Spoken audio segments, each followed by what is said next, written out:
My session is dealing with President Trump foreign policy, dealing with the Middle East. And on my left is Dr. Sahar Khamis, professor at University of Maryland, College Park, distinguished professor at University of Maryland, College Park, and she published 3 books, very important books. My presentation is actually a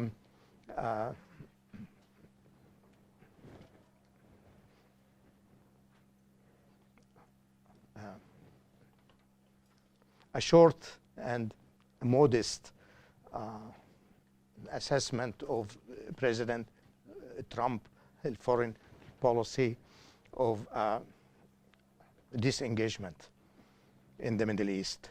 And actually, I traced his foreign policy behavior the last 2 years, and I compared between his foreign policy and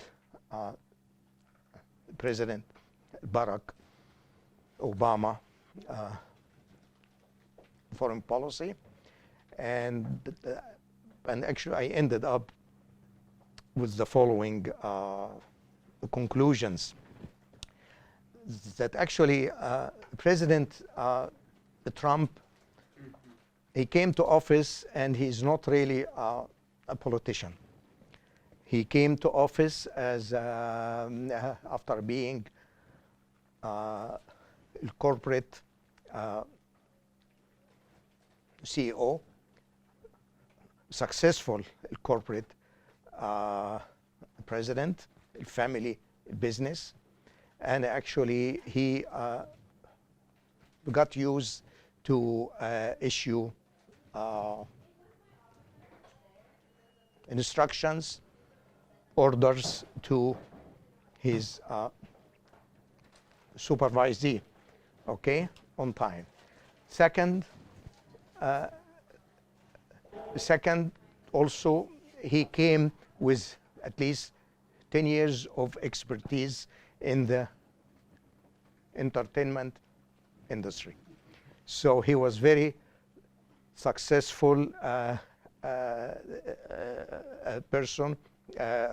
You know, he has a very successful show, entertainment show. So actually, with these 2 combination of expertise, so now he found himself by accident in the office of the president. I reviewed his behavior in the last 2 years with the other 44 formal presidents, and actually I found out that he is totally different from all of them. Okay, in fact, the serious studies in the literature of foreign policy made by George and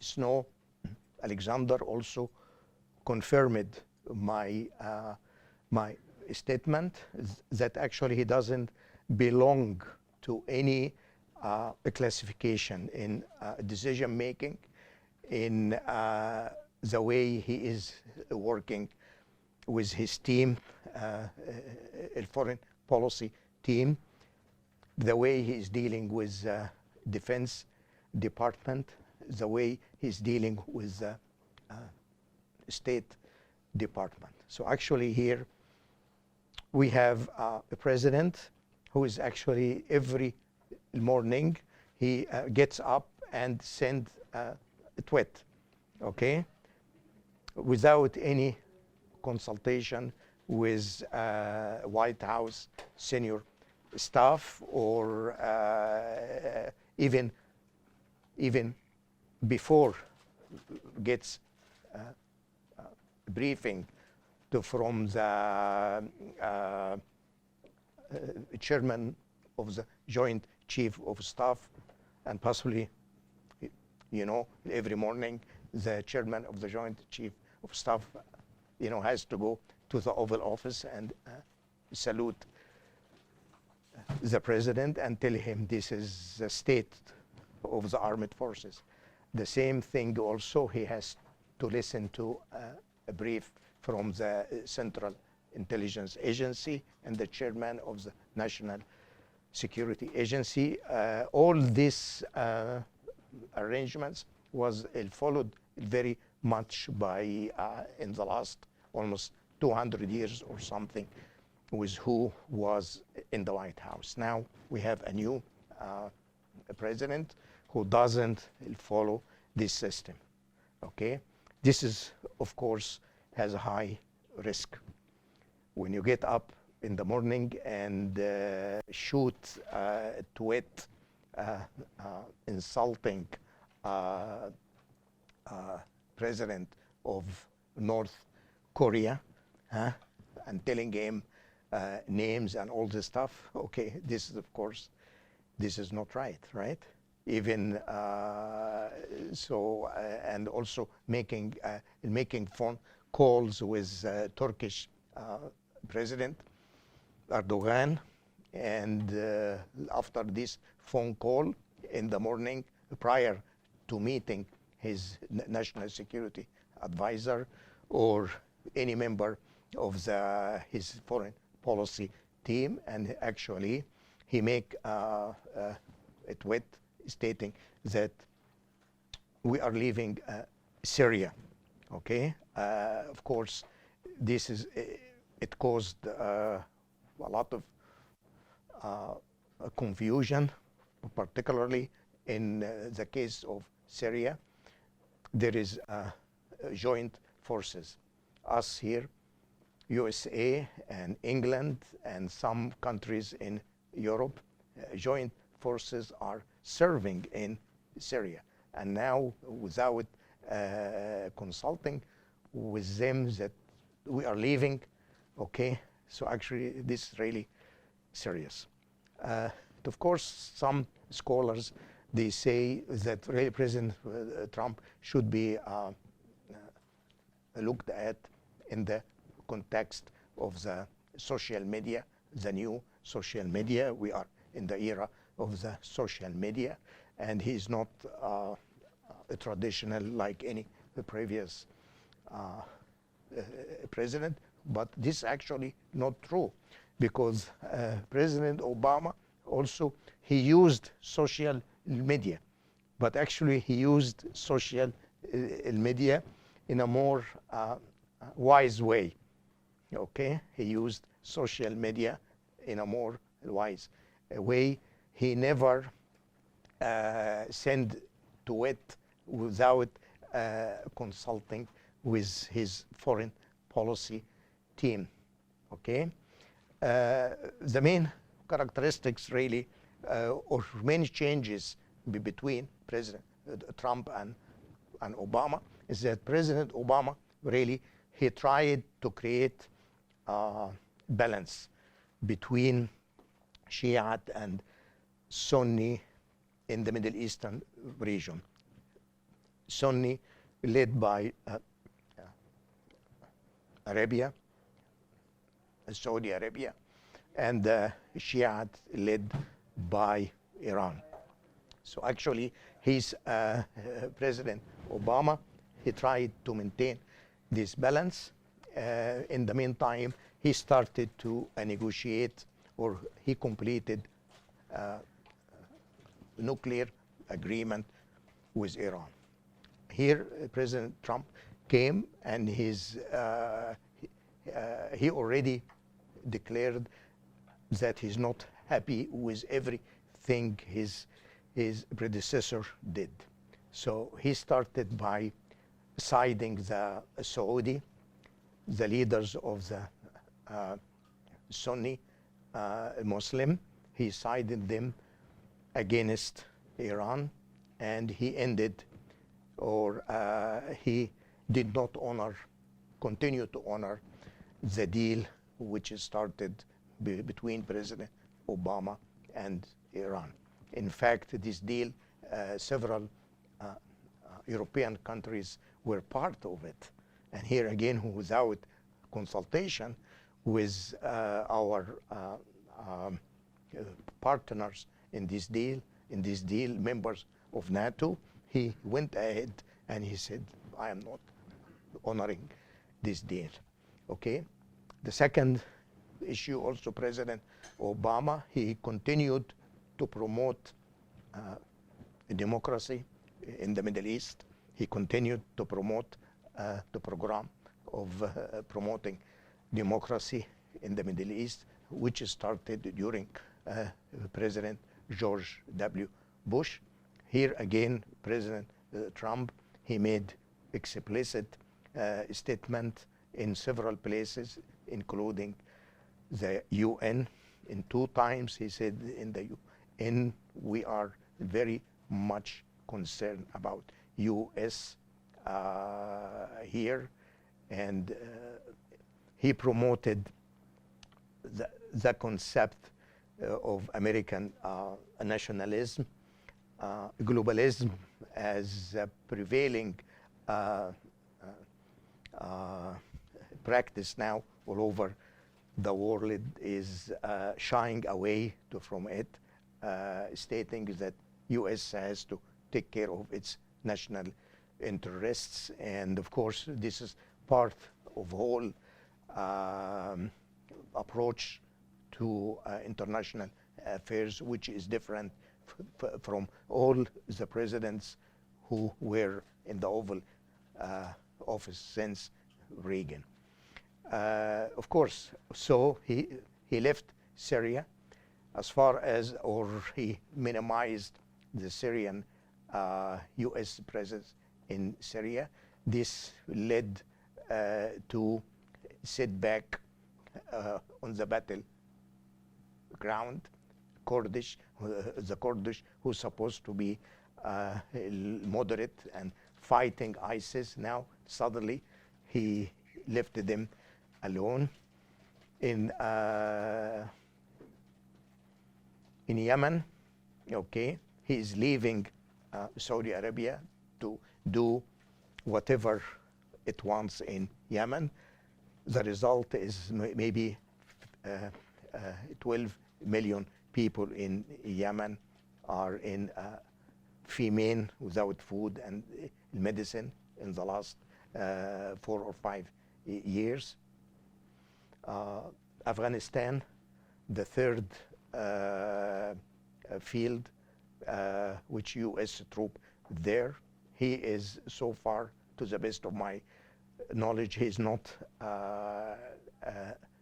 succeeding in, or his arm twist technique, or putting the other side of the table on the wall as his style of business management really is not working in international affairs. So actually, until now, the negotiation in Afghanistan with the Taliban is not going anywhere.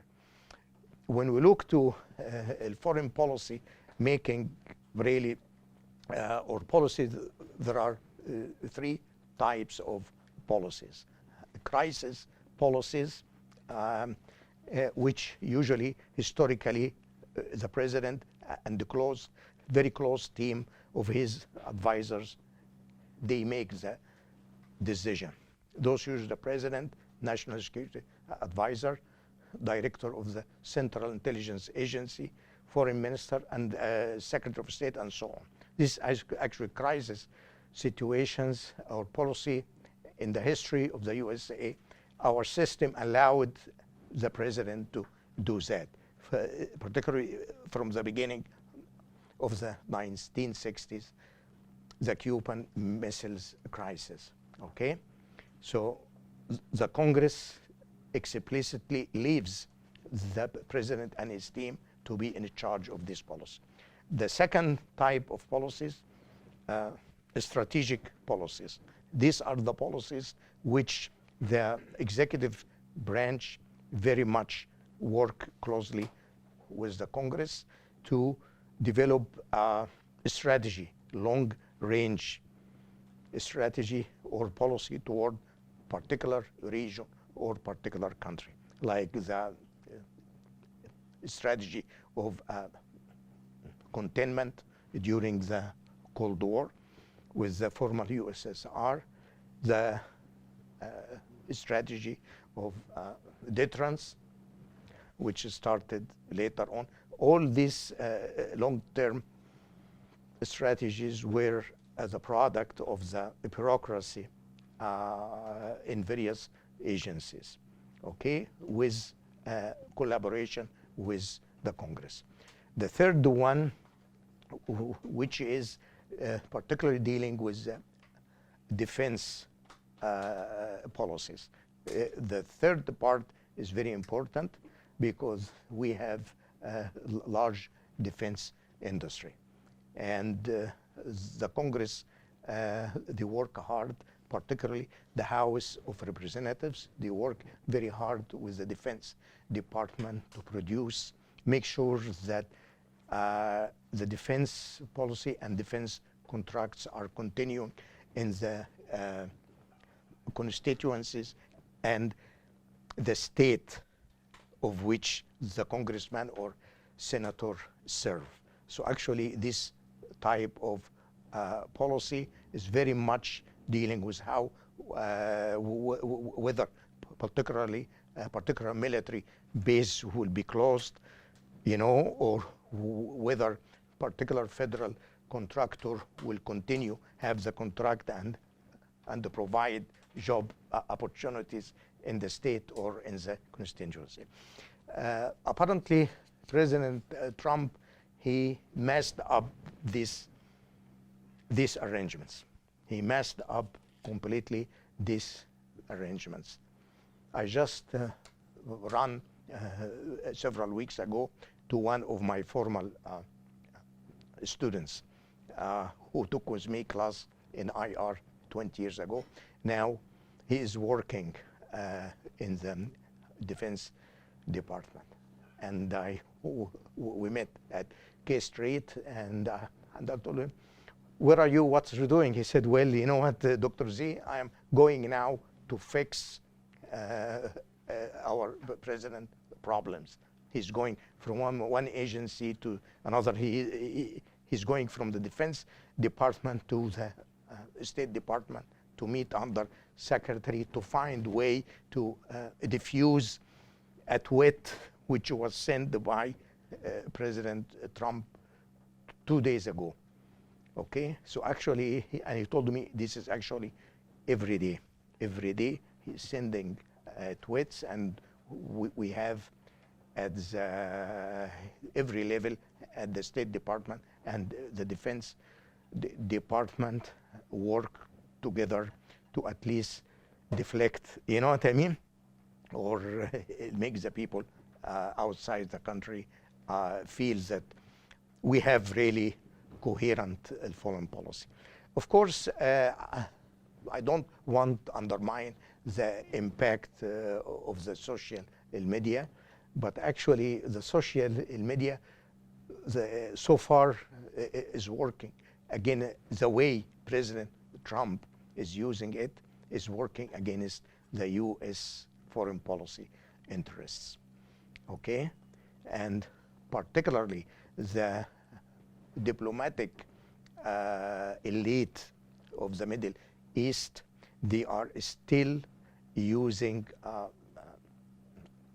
a traditional way of communicating with us here, with the USA, okay? The problem here I have that he is antagonizing radical groups. You know what I mean? He's antagonizing radical groups, and all of us know that ISIS and the other operating radical groups in the Middle East are very efficient and very advanced in social media.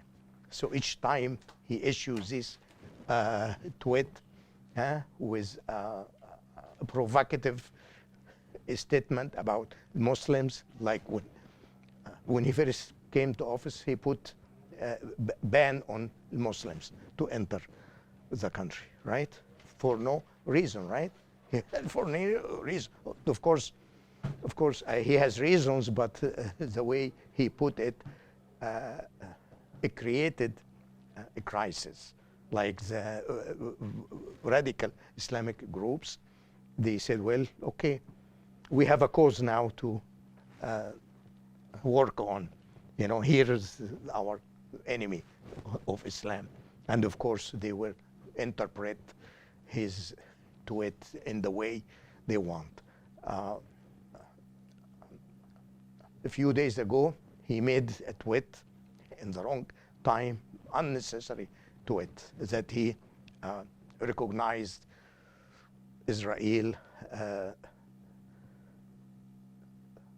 the right to, annexate the Golan Heights in Syria. Okay, this is unexpected.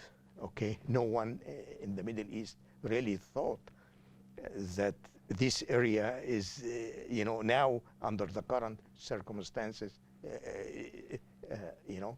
but apparently was pleasing his friend Netanyahu for the election, the upcoming election.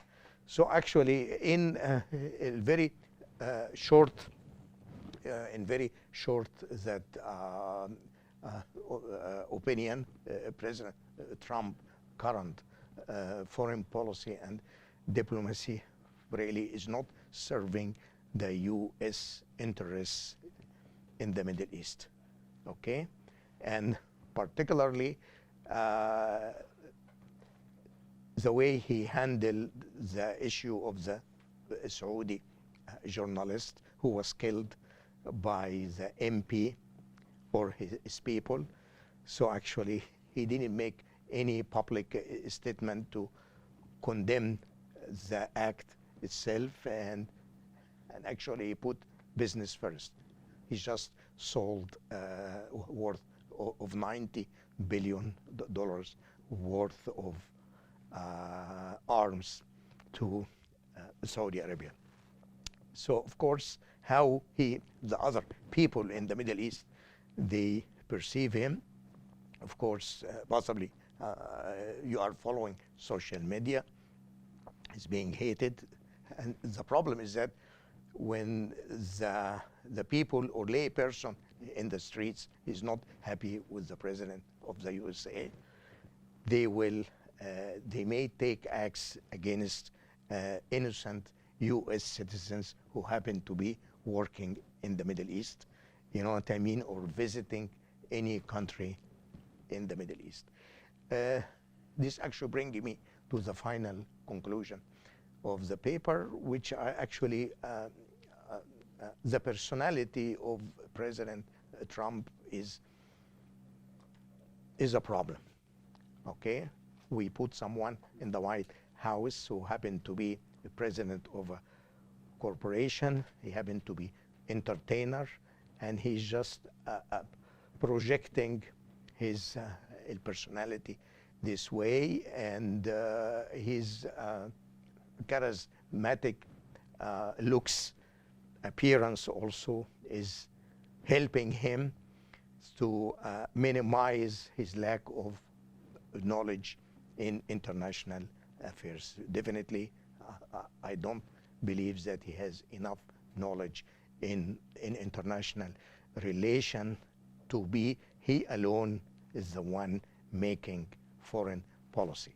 He has to be accountable, and the Congress has to make an effort to ask him to listen to the people who they know better than him in international affairs and the very complicated region, the Middle East. Thank you very much.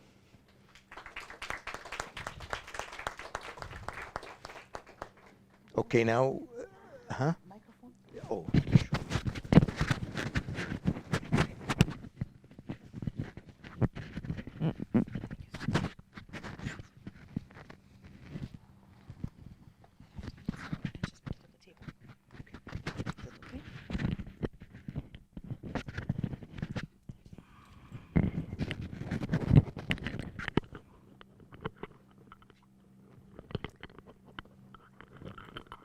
Okay, good afternoon, everybody. My name is Sahar Khamis. I am an associate professor in the Department of Communication at the University of Maryland, College Park. I'm also an affiliate professor of Women's Studies and an affiliate professor in the Consortium on Race, Gender, and Ethnicity at the University of Maryland.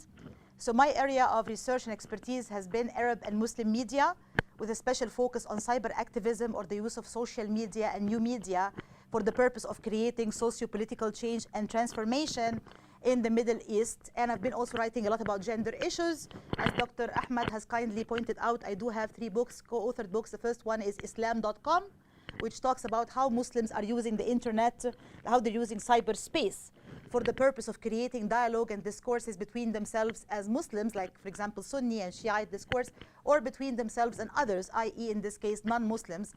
And the second one has been Egyptian Revolution 2.0, which talks about the role of political bloggers in paving the way for the Arab Spring in general and for the Egyptian Revolution in particular, and what role the social media in general and the political bloggers in particular play in terms of creating or maybe providing the atmosphere which is conducive to the uprisings that happened in 2011. And the third book has been about Arab women's activism and socio-political transformation. It's a co-edited volume. And in this book, there is a contribution by a number of authors and scholars from different countries. Some of them are Arab, some of them are non-Arabs. We have one male writer. I think it's important for men to also have voices on women's issues. I don't think they should be excluded from the table. And many different perspectives are provided in this book about why women have been playing a very, very important role in the transitions in the Arab world and in the Middle East, but how it is also, as the subtitle says, they're unfinished gendered revolutions. There is still a lot of work that needs to be done. So today I'm venturing a little bit outside of my specific area of specialization, talking about, is President Trump's America First policy really putting America first? So it's not exactly about Arab women or cyber activism, so we'll see how it goes. But I've been, of course, a concerned American citizen, and I am very much viewing and monitoring everything that has been going on since the beginning of the Trump presidency, as I'm sure many of us are, and the implications it has, whether on the Middle East or broadly speaking on the conditions and situations within this country and also internationally. So that will be the scope and the focus of my presentation. Dr. Ahmed has kindly provided some interesting background when he talked about the non-traditional leadership of President Trump for a number of reasons. He is not coming from any kind of quote-unquote political background as such. He is pretty much outside of the political game, a businessman, entrepreneur, coming to the political game without this kind of background. And of course, as a professor of communication, the rhetoric that he's also been using, which is something I'm going to be talking about a lot in my presentation, things like, make America great again, appealing to a certain segment of the American public, and at the same time, rhetoric like, America First, calling the media fake news, calling the media the enemy. This is quote-unquote non-traditional rhetoric. We have not seen this kind of rhetoric coming from a world leader before. The rise of the whole tide of what we can call populism, the notion of populism, the one-man show, the leader who is charismatic, who has an appearance on the media, and does have a base of followers who would listen to him and would be affected by this kind of rhetoric, has also been another characteristic of President Trump and his presidency so far. Also taking an anti-Obama position, like from day one, from his speech, from the very beginning of his even candidacy when he was running for the presidency in the presidential campaign, or after taking office, he's always taken an anti-Obama position, whether on healthcare issues, whether on environmental issues, whether on issues related to geopolitical issues and strategies. It's always been whatever Obama has done, I'm going to do the exact opposite. So all of these things frame the Trump administration, his own personality, his character, and his style of leadership as quote-unquote non-traditional, not to mention, of course, the point that Dr. Zohny mentioned about the excessive use of Twitter many times in non-traditional ways, let's put it this way, right? Like, even the language which is being used, the kind of words which are being expressed and all of that stuff is pretty much non-traditional. So I'm going to focus on 4 main points and then end on a positive note. I always like to end on a positive note, hopefully, right? So number 1, I'll talk about the isolationist policy, which Dr. Zohny referred to as the policy of disengagement and what that means. And number 2, I'll talk about the move from pluralization to polarization. And number 3, I'll talk about the decline of US moral leadership and moral authority. And number 4, I'll talk about the rise in anti-immigration and anti-minority policies and rhetoric. And then I'll end on a positive note, which is like, what is some of the good stuff which has been going on, which might take us in a good direction or a positive direction, so that we can see some light at the end of the tunnel, hopefully. So the first one about the isolationist policy or disengagement policy, the drifting away from the traditional alliances which the US has been traditionally part of, like having partners in Europe, the European Union, drifting away from them on a number of important issues geopolitically, environmentally. We can take many different examples, pulling out unilaterally and in uncoordinated way from, for example, the Iran nuclear treaty, known as the Iran deal, which of course created some criticism for the US unilateral withdrawal from this kind of treaty without the needed coordination or cooperation with the traditional allies of the United States, many of whom have been partners in this particular treaty, and that raised criticism from some of the US allies, including European nations, but of course it got some praise from those who are on the right wing or the far right wing, who would like to frame Iran as, quote unquote, the #1 evil force in the world and the #1 enemy of the United States and the #1 threat to United States strategic interest, while the reasonable voices have been saying, hey, that was an excellent treaty. It was trying to contain the Iran nuclear threat without having the possible danger of a military confrontation, which is really unnecessary.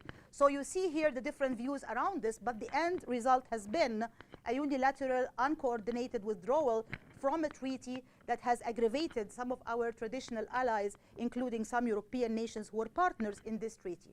The same thing could be said about the Paris Agreement. Again, adopting positions that are not similar at all, or drifting away from those of our traditional allies like European Union or some of the European countries on issues like environmental issues, climate change, has been another example of the US breaking some of these alliances or drifting away from some of its traditional allies, including European countries. So this is not a policy that, in my opinion, puts, quote unquote, America first. Drifting away from traditional allies in Europe, the European Union, and taking positions geopolitically and environmentally which are different from them, especially when this is done in a unilateral or uncoordinated way, is not putting America first. In my opinion, it endangers US interests, and it kind of shakes the US position internationally and regionally and geopolitically. The second point about the drifting from what we can call pluralization to polarization is another very important point, in my opinion. Pluralization is a good thing. Polarization is not. Pluralization means diversity. And in this country, the United States, has been built on the principle of diversity and the principle of inclusion. We are a country of immigrants. We always talk about our mosaic, right? You hear a lot the notion of the melting pot, which I don't like very much. I prefer the mixing salad, okay? Because the melting pot means that we're going to assimilate in a way that we are all going to dress the same, talk the same, eat the same food, behave in the same way, watch the same movies. And this is very boring, right? Let alone, of course, it's unrealistic, right? So the mixing salad means integration rather than assimilation, which basically means every one of us has the right to keep his or her own individual, unique identity, including your heritage, your mother's soup, what your family stands for, your culture, your values, while at the same time integrating with the wider US society in a successful and effective way. You're a good citizen, but you did not lose your own unique qualities. But this has been a country of immigrants, and therefore pluralization, known as diversity, has always been one of our most important assets and most important points of strength. Polarization, on the other hand, which is what we are witnessing right now, is not. It is not a good phenomenon, because it simply means that you are drifting to the very, very extreme far ends of a spectrum. You think that Sahar is this way, and I am exactly the far opposite side, and there is no way on earth that we can come to a middle point of compromise. Well, that is not true. People can and should see the gray areas in between, the middle ground of negotiation, compromise, and acceptance of the other, because if we have this kind of increasing polarization, it endangers everyone. And we have been seeing that very much on the rise. Increasing the gap and widening the distance between the self and the other has become a very, very important point of danger and threat to the mosaic of this country, not to mention also the moral standing and the positioning of the United States as a world leader. And this has been a vicious cycle whereby the political rhetoric feeds into the media, and the media also feeds into the political rhetoric in an ongoing, vicious, interconnected cycle. So the politicians, right, they use this kind of rhetoric of like division, you know, the Democrats are just the mob, the Republicans are this, if you are on the left you are this, you're anti-life, pro-choice, anti-gun, pro-gun, like, hey, wait a minute. You know, people can take also middle positions. They can also negotiate, they can also compromise. You don't see this kind of rhetoric, whether in the political arena or in the media arena. So we can argue that it's interconnected vicious cycle whereby the political rhetoric feeds into the media, and the media then in turn feeds into the political rhetoric. The media has a principle which is known as when it bleeds, it leads. What does that mean? It means that whenever you have conflict and bloodshed and aggression and people cannot stand each other, the cameras are rolling, right? It makes the headlines. Whenever you see people engaging in some kind of civil discourse, nobody is interested because that's boring, right? And that is very dangerous because it creates this whole notion of an endangered and very seriously fearful place where people cannot agree on anything at all. There was an event at the University of Maryland where I teach, where a Republican and Democrat came to campus, and they were talking about how they appear on the media as complete adversaries. They cannot stand each other. In fact, they are good friends, and they are even business partners. So after the event was over, I just pulled them aside and said, hey, you know, that was an excellent presentation. Let me ask you the question. When I watch CNN and I watch Fox News, I oftentimes feel I'm watching two completely different, you know, worlds, two different planets, not two stations in the same country.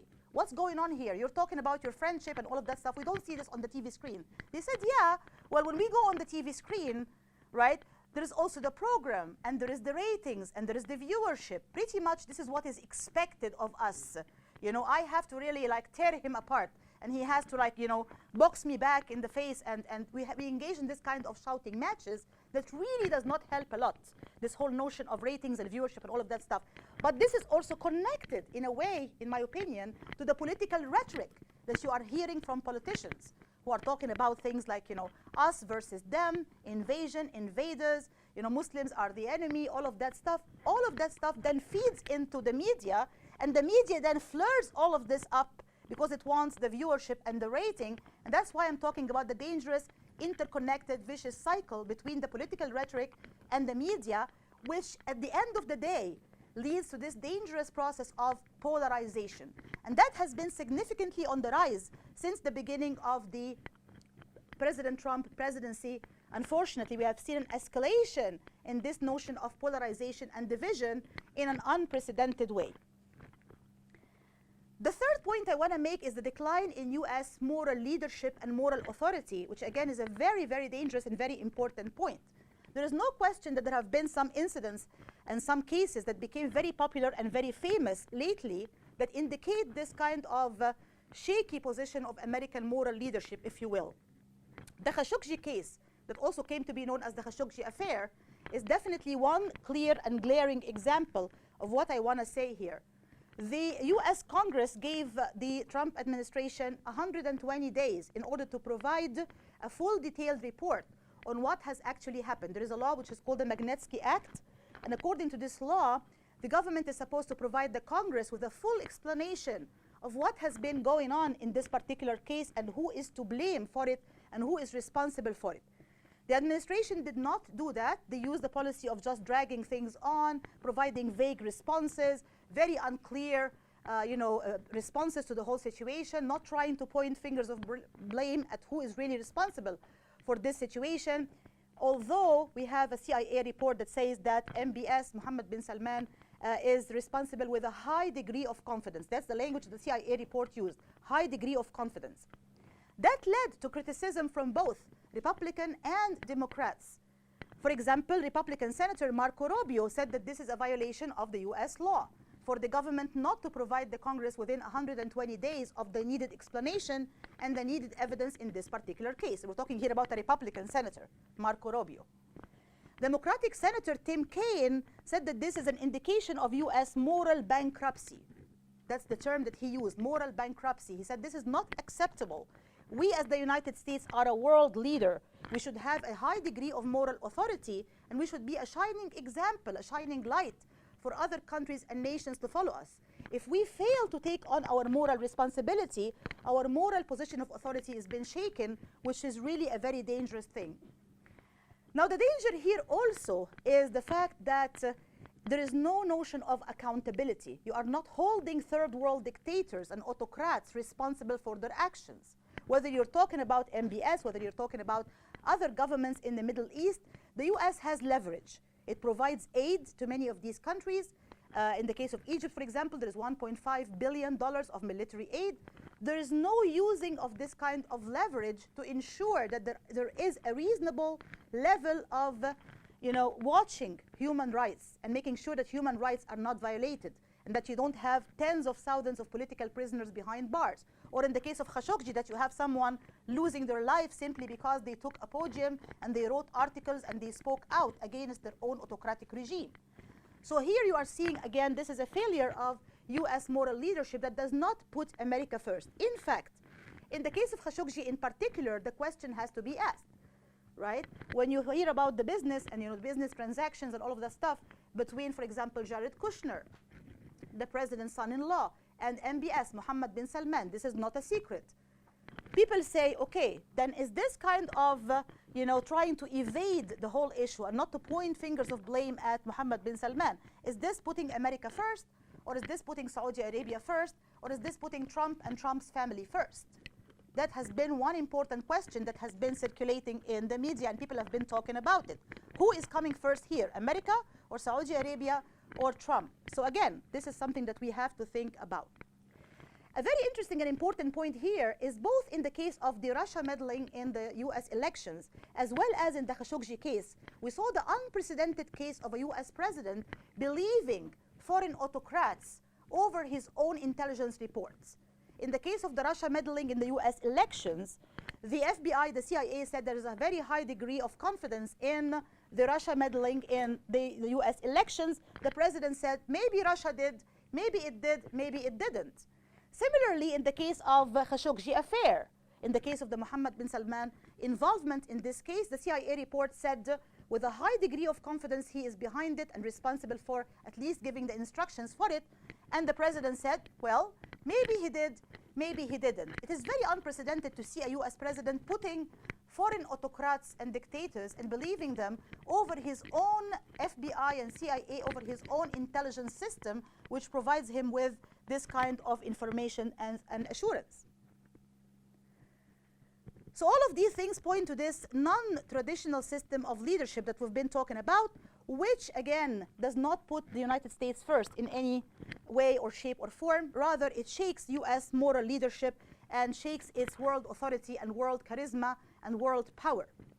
If we look at the US involvement in the Middle East more closely, we will also see that, for example, in the case of the Israeli-Palestinian conflict, which my colleague at the University of Maryland, Professor Shibli Talhami, I'm sure some of you or many of you know about him, he has always been referring to the conflict. The Palestinian-Israeli conflict has been going on for 7 years now, right? A prolonged and vicious conflict, has been referring to it as the prism of pain. The prism of pain through which people in the Middle East and in the Arab world look at the United States and look at the United States policy. So I always tell my students at the University of Maryland, when you hear the question, why do they hate us? Why do people in the Middle East hate us? Wait a minute, people in the Middle East, they don't hate America, they don't hate the American people. In fact, I tell them the funny but real story of how people can go into an anti-US march, and then they take a break from the march and they go to McDonald's or Starbucks, and they drink Pepsi, and they wear the blue jeans, and they love American drama and soap operas, right, and action movies and songs. So they don't hate the US. Many of them would love to come here and have permanent residency and become US citizens and live in the United States. They don't hate the American people. But what they don't really like is the US foreign policy. The US foreign policy in the Middle East, especially when it comes to the Palestinian-Israeli conflict. Many of them have viewed the US not being as a fair, balanced, or even-handed mediator in this particular conflict. And they've been seeing the US taking positions that are pro-Israel many times at the expense of the Palestinian people and their ongoing struggle for their own rights and their own humanity. So what has happened under the Trump administration is really a worsening of this perception of the US not being a fair, balanced, or even-handed mediator in this conflict. Because, for example, decisions like moving the US embassy to Jerusalem, recognizing Jerusalem as the capital of Israel, the tweet on the Golan Heights, all of that stuff does not help the United States to be perceived as a fair, balanced, or even-handed mediator in this particular conflict. Rather, there is a lot of rising or increasing grievances against the United States policy and the way it is handling the Middle East in general and the Palestinian-Israeli conflict in particular. And that, again, harms, in my opinion, U.S. moral authority and moral leadership, right? The withdrawal of aid to the Palestinians and to Palestinian organizations like UNRWA, right, which is responsible for helping the Palestinian refugees. Again, that is something that does not help America, or does not put America first, and does not put American interests first, and does not provide a good or positive image of the United States. And speaking of image, the U.S. has tried to create some initiatives to win the hearts and minds of the Arab people. For example, the Department of State has created things like a television station called Al-Hurra TV. Al-Hurra means the free. It's not very free because it is funded by the U.S. Department of State, and that's how it's viewed in the Arab world, which does not give it much credibility, right? They have a radio station called Radio Sawa. People love to hear it because it has fantastic music, nice Arabic music, nice Western music, but it does not really affect the way people perceive the U.S. or its policy, because they're just tuning in for the music, honestly. And again, it does not have much credibility. A magazine called High Magazine. So all of these are initiatives that were done by the U.S. government, by the Department of State specifically. They're state-funded initiatives. Radio Sawa, Al-Hurra television station, and High Magazine. None of them have been successful, despite the good music. Why is that the case? Because the lack of credibility in the U.S. foreign policy. That is not going to be fixed by a radio station or by a magazine or by a television station. That has to come from a real positive change in U.S. foreign policy in the region. And unfortunately, things have not been going in this direction. They have been going in a reverse direction, which means a worsening in the U.S. position in terms of its perception and credibility in the eyes of many Arabs and Muslims in many parts of the world because of its handling of Middle East politics, especially the issue of the Palestinian-Israeli conflict, as we just mentioned. And finally, my fourth point, before moving to my positive conclusion, is the escalation in hate speech. That has been a very, very dangerous and damaging issue. You know, I was at the airport when President Trump was giving a speech, an interview. And he was talking about basically what he said. I was like at the airport at the time. I said, Islam hates us. There is this horrible amount of hatred. I was like, okay, I hope nobody shoots me at the moment or anything like that, you know, because I'm visibly Muslim. Okay, that's awesome, interesting. You know, like basically rhetoric like Islam hates us. I've never, ever heard this before. When the 9/11 attacks happened, President George W. Bush made it very clear in his rhetoric at the moment, our war is not against Islam. Our war is against the extremists and the fanatics and the terrorists who hijacked Islam and hijacked the message of Islam. And he visited one of the mosques and said, when a Muslim woman wearing the hijab cannot walk safely in the streets, this is a shame on us as Americans. This is not what America is all about. So his rhetoric was very balanced and very, responsible. Let's put it this way. This kind of rhetoric, like, Islam hates us, talking about immigrants, minorities as invaders, the invasion, the caravan, they're coming to invade the country. We all know what happened recently in New Zealand. And we know that the attacker, the shooter, the terrorist, and let's use the word terrorist and terrorism because this is exactly what it is. When a Muslim wakes up in the morning to find that 50 plus people have been massacred and killed and many others injured, and nobody calls it terrorism, ladies and gentlemen, this is terrorism. This is the classic textbook definition of terrorism. Unfortunately, it is used only if the attacker happens to have an Arab/Muslim name. Immediately, he is called a terrorist. But if someone kills like all of these people, well, maybe it was a shooting, an act of violence, an attack. It is not even called what it is. But we know that this attacker, in his own manifesto, he wrote about the Trump rhetoric, and he talked about terms like invasion and invaders, which is exactly mirroring the kind of rhetoric that has been put forward by President Trump. And this is very dangerous because we have seen a very significant and dangerous escalation in hate crimes against Muslims. Mosques have been attacked. Women wearing the hijab or the headscarf like myself have been attacked. And guess what? It's not just about Muslims. It's about many different minorities and many different other groups. And I always say Islamophobia is just part of the problem, a wider problem of racism, a wider problem of discrimination, sexism, racism, anti-Semitism. We have also seen the attack on the synagogue, right? The Tree of Life synagogue. Yes, and the defacing of the Jewish cemeteries, the swastikas. On my own campus, University of Maryland campus, where 1/3 of the student population are Jewish, there were more than one incident of swastikas and terrible white supremacist, white nationalist rhetoric. I'm like, are we living in the days of the Nazis, for God's sake? I mean, seriously, I'm a member of many different interfaith groups, especially Jewish Muslim groups. And all of a sudden, we're like, wait a minute, what is going on here? What is this kind of rhetoric which is being used? What is this kind of language of white nationalism and white supremacy which is endangering many, many different groups, whether you're talking about Muslims or whether you're talking about Jews? So words matter, and we have to be careful about our rhetoric and our choice of words. And unfortunately, that has not been the case since President Trump came to office, which again does not put America first. So these were my 4 points. Now, where is the light at the end of the tunnel? The positive note that I promised you. I'm going to conclude on a positive note, right? Well, the positive note, ladies and gentlemen, has been that in many of these cases, this has been like a wake-up call. It's like somebody is shaking you. They say, wake up, wake up, wake up. There is something very dangerous happening here. You have to do something about it. And indeed, that has been the case. I've been a member of many, many different interfaith groups and initiatives.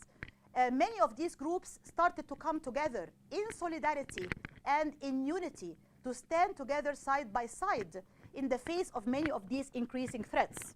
A group called Sisterhood of Salam Shalom, it's a group of Jewish and Muslim women, now has thousands of members, and there are many more on the waiting list. Amazing. When there was this weird talk about having a Muslim registry, many of these sisters said, no, wait a minute, not in my name. You cannot do that, because it really touches a very sensitive part of Jewish history, right? The whole idea of, registry and all of that stuff, reminds you of like Schindler's List and the Holocaust and all of the horrible stuff that happened in the past. Not in my name.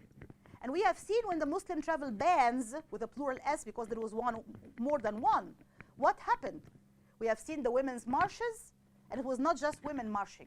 There were men and women and people from all different walks of life, all different races, colors, nationalities, ethnicities, religions, you name it. There was also the anti-Muslim travel ban march, where a lot of people came out in solidarity with the Muslim community. Many of them were not Muslims. They were Christian, Jewish, Buddhist, Hindu, men, women, white, black, rich, poor, you name it. And they came out and said, not in my name. We don't accept this to happen in this country, not under my watch. And that for me was like an amazing moment of assurance. Yes, there is this terrible rhetoric and terrible sentiment, but look, on the other hand, that's the true America that I really love and I'm proud to belong to as an American citizen. My sister, who never came to America, she wrote to me from overseas. This is amazing. All of these people are coming out in solidarity with Muslims. This is amazing. Please thank them for me. She's never been to the US before. So that is really the positive light at the end of the tunnel, in my opinion.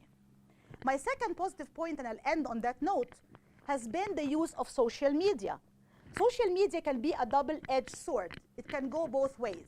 You can use it in order to spread hate speech, or you can use it to spread a positive message, right? At the end of the day, it is just a tool. And what really matters is how you are using this tool and for what purpose. So just like there has been a surge in things like anti-Semitism and Islamophobia and, you name it, homophobia, a fear of the other, whatever you want to call it, racism, sexism, on one hand, there has been also a surge recently in countering all of these waves of hatred. Muslims have started to take to the internet.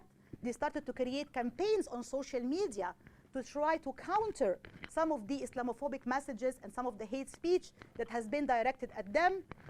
At one incident, when during the second presidential debate, a Muslim girl came up to candidate Trump at the time, and she asked him about his position on Islamophobia, and he told her, well, when you see something, you have to report it. Basically, this answer means that we Muslims are a weird and suspicious community, and there's always something going on in our community. We have the responsibility to report it, right? So Muslims took to Twitter, and they created the campaign #MuslimsReportStuff. It was a hilarious, sarcastic campaign where they simply said things like, my mother cooks the same food every single day. I'm reporting her to the FBI. #MuslimsReportStuff. You know, my brother never ever tidies his room. His room is always a mess. I'm reporting him to the CIA. #MuslimsReportStuff. So they took this whole thing, right, this horrible wave of Islamophobia, and turned it into a very sarcastic and funny message using social media. And that's how I'm saying the social media can be used in a very effective way to counter, you know, Islamophobia, to counter hate speech, if we use it in the correct way. The same thing during the Democratic National Convention, when we saw you know, Khizr Khan and his wife, Mrs. Ghazala Khan, on the stage, and the wife was silent because she saw her son. You know, he was martyred. He was, you know, a hero, a U.S. hero, right? And President Trump said, well, look at his wife. You know, she was standing there on stage and she did not say anything. Maybe she was not allowed to talk. She is silent and she was not allowed to talk. That's the stereotype of the shy and oppressed, suppressed, depressed, whatever you want to call it, Muslim woman who doesn't have any visibility or any position. So what did the Muslim community do? Muslim women took to Twitter and they started the campaign #CanYouHearUsNow. And they started to say, I'm a Muslim woman, I'm a professor, I'm a Muslim woman, I work in NASA, I'm a Muslim woman, I worked in the White House, I'm a Muslim woman, I wrote all of these books, whatever it may be, the achievements they've done, #CanYouHearUsNow, to make sure their voices are heard and amplified through social media. So I see this as the positive light at the end of the tunnel, and on this positive note, I end. Thank you very much.